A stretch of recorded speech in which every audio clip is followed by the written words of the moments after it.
છે કે જ્યારે મોડાસા માલપુર રોડ ઉપર એક અકસ્માતની ઘટના સર્જાઈ છે।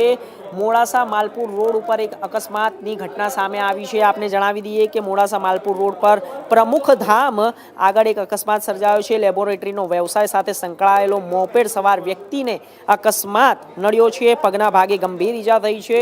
ઈજાઓ પહોંચતા તેને 108 મારફતે હોસ્પિટલમાં ખસેડવામાં આવ્યો છે। આપને જણાવી દઈએ મોટા સમાચાર છે। અકસ્માતના પગલે ટ્રાફિક જામના દ્રશ્યો સર્જાયા હતા।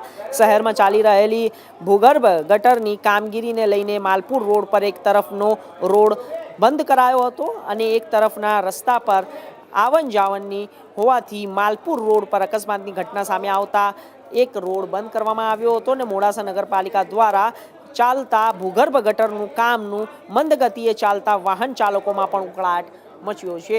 તો આપણે જણાવી દઈએ કે રોડ ઉપર એક ભૂગર્ભ ગટરનું કામ ચાલી રહ્યું છે નગરપાલિકા દ્વારા અને નગરપાલિકા દ્વારા એક જગ્યાએ નગરપાલિકાનું જે કામ ચાલે છે તે જગ્યાએ પણ કામ ચાલતાની સાથે જ વાહન પસાર થતા હોય છે। તો એક જ રોડ ચાલુ હોય છે ને એક રોડ બંધ હોય છે, માટે એ જે એક રોડ ઉપર આવાજાહી હોય છે ત્યાંથી એક એક્સિડન્ટ એટલે કે અકસ્માતનો બનાવ સામે આવ્યો છે। આ જે ઘટના આપ ટીવી સ્ક્રીન પર જોઈ રહ્યા છો તે મોડાસાના માલપુરની ઘટના છે અને માલપુરની ઘટના સામે આવતા અકસ્માતની ઘટનામાં જે વ્યક્તિ ઘાયલ થયું છે તેને 108 મારફતે હોસ્પિટલમાં પણ મોકલવામાં આવ્યો છે અને લેબોરેટરીના વ્યવસાય સાથે તે સંકળાયેલો હતો તેવું પણ જાણવા મળી રહ્યું છે।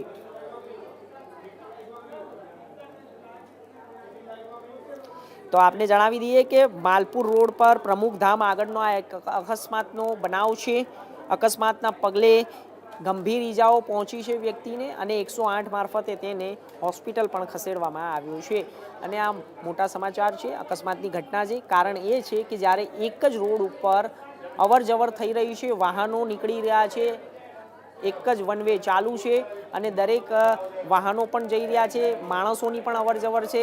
બાજુમાં જે તંત્રનું કામગીરી ચાલી રહી છે તેની અંદર ભૂગર્ભમાં જે ગટરો નાખવાની કામગીરી રોડ ઉપર ચાલી રહી છે તેને લઈને અત્યારે હાલ આ અકસ્માતની ઘટના સર્જાઈ છે તેવું સ્થાનિક લોકોનું કહેવું છે। આપ જે દ્રશ્યો જોઈ રહ્યા છો તે દ્રશ્યો મોડાસાના માલપુરના છે અને માલપુરના મોડાસાના દ્રશ્યો આ અકસ્માતના દ્રશ્યો છે। અકસ્માતના જે દ્રશ્યો છે એ તમને અત્યારે હાલ સ્ક્રીન ઉપર બતાવી રહ્યા છીએ અને એક જગ્યાએ તમે જોઈ શકો છો કે જે આ કામ ચાલી રહ્યું છે તે કામના લીધે જ આ ઘટના સર્જાઈ છે તેવું સ્થાનિક લોકોનું કહેવું છે।